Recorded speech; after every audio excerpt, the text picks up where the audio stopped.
आप क्या चाहते हैं, हम सर तन से जुदा करवा लें?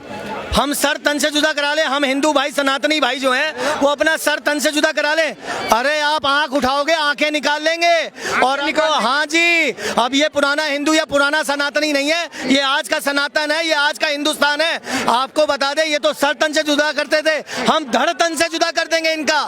अगर ये किसी भूल में बैठे हो, और आपके चैनल के माध्यम से वीडियो बहुत दूर तक जानी चाहिए, मोदी और योगी तक जानी चाहिए। आपका शेर अभी जिंदा है, मर नहीं गया, और मुझे 100 साल नहीं जीना, 1 साल जीना है, सर उठाकर जीना है। सर उठाकर जीना है जी। अखिलेश यादव जी कह रहे हैं अगर किसी ने गलती से जोश में आके 2-4 पत्थर मार दिए तो उसके घर बुलडोजर भेजना जरूरी है। तो अखिलेश यादव से कहो अपने घर का दामाद बना ले, उनसे कहिए अपने चैनल के माध्यम से घर का दामाद, अपने घर का दामाद बना ले। मेरे को दामाद। और उसके बाद अगर इनको इतने ही ये मुसलमान, रोहिंग्या मुसलमान या ये सब पसंद है तो एक काम करिए ना, अपने घर में इन्हें कमरा दे दीजिए।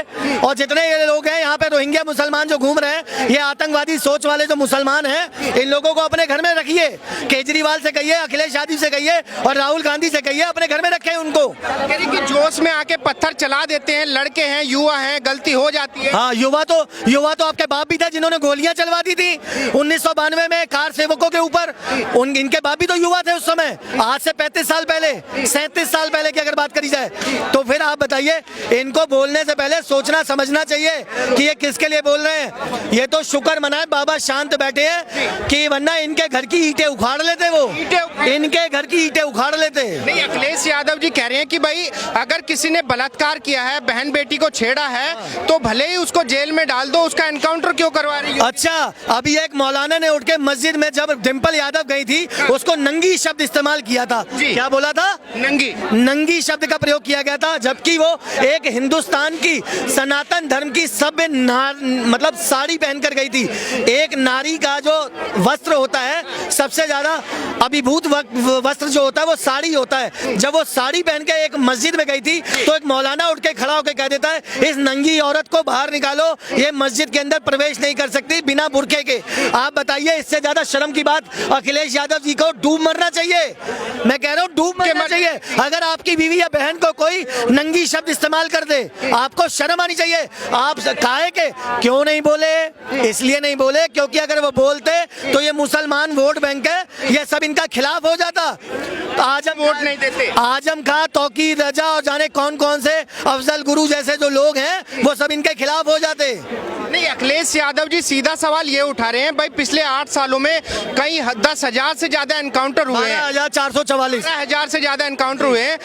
अखिलेश जी सवाल उठा रहे हैं कि भाई अगर किसी ने बलात्कार कर ही लिया है तो उसको उठा के जेल में डाल दो, एनकाउंटर क्यों करवा रहे हैं? उसका भी तो मानव अधिकार। अगर बलात्कार कोई बहुत बड़ी चीज नहीं है, उनके घर में भी बेटी और बीवी और बहुएं हैं। आप एक बात बताइए, अगर कोई भी एक देश का प्राणी, राज्य का या उनके शहर लखनऊ का ही कोई अगर उनकी बेटी के ऊपर नजर रखेगा तो वो क्या करेंगे? तो वो ऐसे ही कहेंगे, ऐसे ही भाषण देंगे, अरे क्या हो गया, मेरी बेटी का बलात्कार ही तो हुआ है। ऐसे बोल सकते हैं? आप बोल सकते हैं? योगी जी, कोई भी नहीं बोल सकता। जिसकी इंसानियत मर गई होगी वो ऐसे शब्दों का इस्तेमाल करेगा अपने वोट बैंक के चक्कर में, अपनी राजनीति के चक्कर में। जो योगी जी एनकाउंटर करवा रहे हैं, आपका समर्थन है? बिल्कुल समर्थन है। क्यों ठोक के समर्थन? बिल्कुल है। मैं एक और गुजारिश करना चाहूंगा योगी जी से, ये जो गौ कसी वाले, गाय काटने वाले लोग हैं, इनकी टांग पे नहीं, इनकी गांड पे गोली मारी जाए। मैं आपके चैनल के माध्यम से कह रहा हूँ, ये सालों को जिंदा रखने लायक नहीं है। जो हमारी गाय माता को काट रहे हैं, जो विदेशों में सप्लाई कर रहे हैं, अपना बिजनेस कर रहे हैं, इनकी टांग पर नहीं, इनकी गांड पर गोली मारी जाए। लेकिन मानव अधिकार तो उनका भी है भाई, विपक्षी नेता इसीलिए। अच्छा, मानव अधिकार है तो क्या गाय काटेंगे? अच्छा, तो मानव अधिकार है तो ये बकरे काटेंगे, ये सब करेंगे? आप एक बात बताइए, हिंदुस्तान में रहते हो, सनातन धर्म को मानते हो अगर आप भी, तो आप एक बात बताइए, सनातन धर्म में हमारी गाय माता की पूजा की जाती है। बिल्कुल। एक सलमान खान ने एक काला हिरन मारा था, तो लॉरेंस बिश्नोई ने उसको दांतों तले चने चबवा दिए हैं, प्रोटेक्शन लेके घूम रहे हैं, उनकी फटी पड़ी है। तो जब आप हमारे देश की गाय को काटोगे तो क्या हमारे हिंदुओं भाइयों का खून नहीं खोलेगा? बिल्कुल खोलेगा। तो फिर आप बताइए, ये कैसे कह सकते हैं? इसकी साले की यादव की औकात क्या है? अखिलेश यादव की, ये कैसे कह सकता है? ये भाई हमारा सही नाम लेना, एक बार नाम लेना। मौलाना अखिलेश यादव है। मौलाना अखिलेश यादव मतलब भाई ने तो नाम भी दिया हुआ है उसको। पूरा आप हमारे टेढ़ी नाक वाला मौलाना कह रहे कि भाई योगी जी किसी कोर्ट कचहरी को नहीं मानते, अगर एनकाउंटर ही करवाने हैं तो कोर्ट कचहरी सब चीजें बंद करवा दो, अपनी तानाशाही चलाओ आप। अच्छा, गुंडागर्दी जब तक ये इनके बाप और दादा कर रहे थे, अखिलेश यादव के, मुख्तार अंसारी, अतीक अहमद और ये जो क्या नाम है अपना आजम खान जैसे लोग, तो तब तक इनको बहुत सुकून था। मतलब ये वही है ना, गंदगी की पैदाइश है और गंदा ही खाना चाहते हैं और गंदगी में ही रहना चाहते हैं। इनके दिमाग की ये मानसिकता है कि देश में दंगे होते रहे, हमारी रोटियां सिकती रहे, क्योंकि हमारी पार्टी, जैसे कि अभी आपने बरेली में देखा, बरेली का क्या हाल था।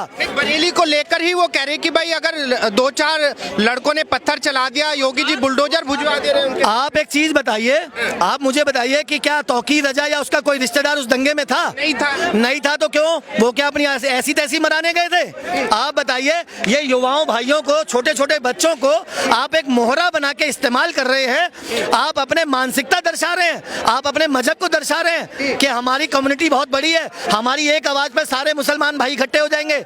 आप एक बात बताइए, ये दंगे की साजिश नहीं थी तो और क्या था? अगर समय रहते योगी बाबा ने इनकी डेंटिंग पेंटिंग ना करी होती तो आज यूपी का हाल बेहाल हो चुका होता। इसलिए बाबा जो करता है वो सही करता है। अच्छा, मुझे ये बताइए, जिस तरीके से योगी जी प्रशासन चला रहे हैं 8 सालों से, आपका पूरा समर्थन है योगी जी को? बिल्कुल समर्थन है। 9 साल हो गए हैं और बहुत अच्छा चल रहा है कार्यकाल, और आगे आने वाले समय में मैं आपको बता दूं, बाबा ही अगले प्रधानमंत्री हैं। और जिस दिन अगले प्रधानमंत्री हैं, आपके चैनल के माध्यम से कह रहा हूं, जिस दिन इनका नाम नॉमिनेट हो गया प्रधानमंत्री पीएम पद के लिए, तो आप देख लीजिएगा पूरा हिंदुत्व, पूरा हिंदुस्तान और सनातनी भाई, जितने हमारे सनातनी भाई है, इस जैसे तिलकधारी देख लीजिए आप। और आपको बता रहा हूं, एक तरफा वोट जाएगा, एक तरफा 125 करोड़। इतना विश्वास है योगी जी पे? अरे भाई, दिल जान से ज्यादा चाहता हूं योगी को। अगर अल्लाह ना करे, भगवान ना करे, कोई भी मजहब हो, किसी भी मजहब का, मैं आपको एक ही बात कहूंगा, अल्लाह हो, खुदा हो, भगवान हो, जीसस हो, अगर कभी योगी बाबा को मेरी किडनी या मेरे हार्ट की भी जरूरत पड़ी तो बाबा को निछावर कर दूंगा बाबा के ऊपर। इतना तगड़ा इतनी मोहब्बत करता हूं, क्योंकि एक ऐसा आदमी तो है जो सनातन और हिंदुओं के पक्ष की बात करता है और सीना ठोक के करता है, किसी के बाप से दबता नहीं है वो योगी जी। इसी वजह से पसंद करते हैं। इसी वजह से, और क्यों ना करें? आप बताइए, जो हमारे हिंदुत्व की बात करेगा, हमारे सनातन की बात करेगा, मैं तो उसको सल्यूट करता हूं। तो योगी जी का साथ देंगे, सीना ठोक के साथ देंगे योगी जी? बिल्कुल दूंगा, और कम से कम, ज्यादा नहीं तो बड़ी बात कर रहा, 500 वोट अपने मिलने वालों के, अपने भाइयों के दिल्ली में भी डलवाए थे और यूपी में भी डलवाऊंगा। अच्छा, मेरा लास्ट सवाल आपसे ये होगा, अभी अखिलेश यादव जी ने एक बयान दिया था कुछ ही समय पहले कि भाई योगी जी घुसपैठिए हैं, उत्तराखंड से घुसपैठ करके यूपी में सरकार चला रहे योगी जी, आप उनकी बात से सहमति रखते हैं? इन्हें पहले तमीज सिखाइए आप। जी, अखिलेश यादव जी को, आप हिंदुस्तान के निवासी हैं, मैं यूपी का निवासी हूं, मैं दिल्ली में अगर रह रहा हूं तो मैं घुसपैठिया नहीं हो जाता। हमारा देश तो एक ही है। घुसपैठिए कौन कहलाते हैं? जो दूसरे देश से हमारे देश में आते हैं, तारों के नीचे से आए, तारों के नीचे से आए होते हैं, 2 नंबर में पैसा खर्च करके आए होते हैं, या नेपाल बॉर्डर से आए होते हैं, या बांग्लादेश की मुमताज बनर्जी जो है उन्हें तारों के नीचे से पार करा के हिंदुस्तान में ले लेती है अपने वोट बैंक के चक्कर में। तो मैं आपको बता दूं, आपके चैनल के माध्यम से, इन्हें पहले तमीज सिखाइए कि घुसपैठिए वो होते हैं जो दूसरे मुल्क से हमारे मुल्क में आते हैं।